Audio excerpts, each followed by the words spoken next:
What's up, y'all? Hope you're having a wonderful day. And this is my first video in a series of mythological reimaginings.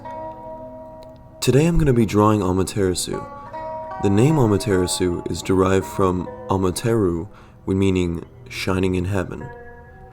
She's the Japanese kami, or goddess of the sun, and she's the most revered deity in the Shinto heavens. In the Shinto pantheon, there are many spirits called kami, which embody everything from the tangible to the intangible. Amaterasu, kami of the sun, is the most beloved and revered of the kami and is seen as a benevolent goddess.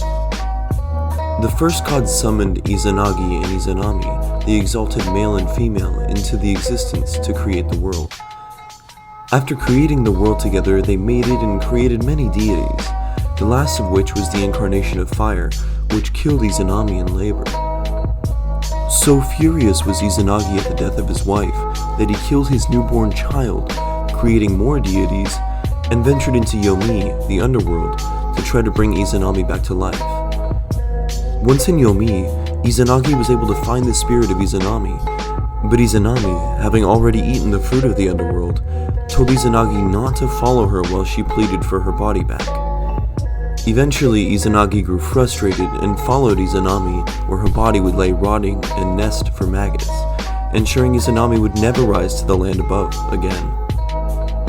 Izanami chased Izanagi out of the underworld, where Izanagi blocked the entrance with a boulder.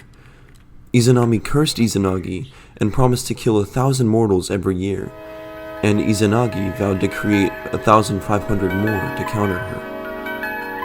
Izanagi wept to see what his wife had become because of him, and out of his tears 3 new deities were born: Tsukuyomi, kami of the moon, Susanoo, kami of the storms, and Amaterasu, kami of the sun.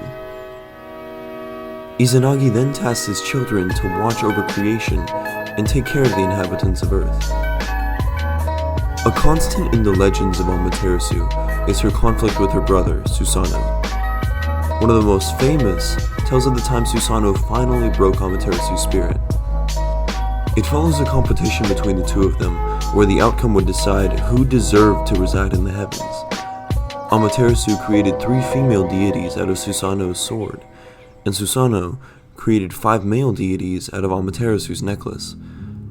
Amaterasu then claimed that the male deities, because they were produced from her necklace, were hers, and pronounced herself the victor of their dispute.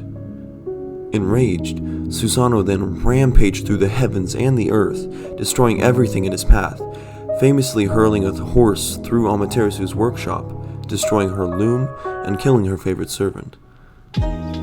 Seeing the damage that Susanoo had wrought, Amaterasu's spirit was broken, and she retreated inside a cave and sealed herself from the outside world.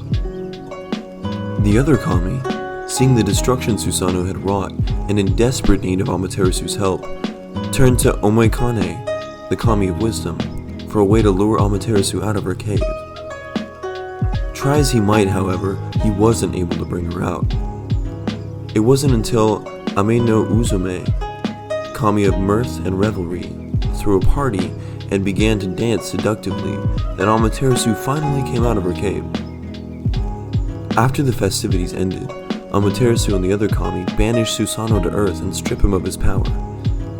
After a decade of living in a village with humans, Susanoo slayed the 8-headed dragon, Yamada, that was stealing the children of that village.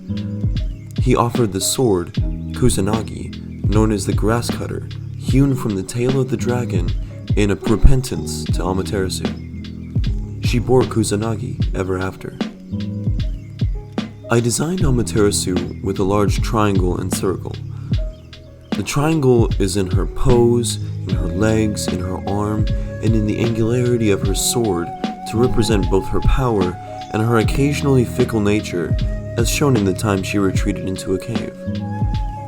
The circle, illustrated by the reddish sun, the power orb, and the suns on her dress, denote the generally benevolent nature as the most revered and beautiful of the Japanese pantheon.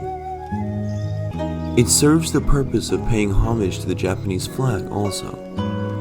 The flag, which shows a white background with a red sun, as well as Japan's nickname, the land of the rising sun, both actually pay homage to Amaterasu, illustrating just how great an impact she still plays on Japanese culture.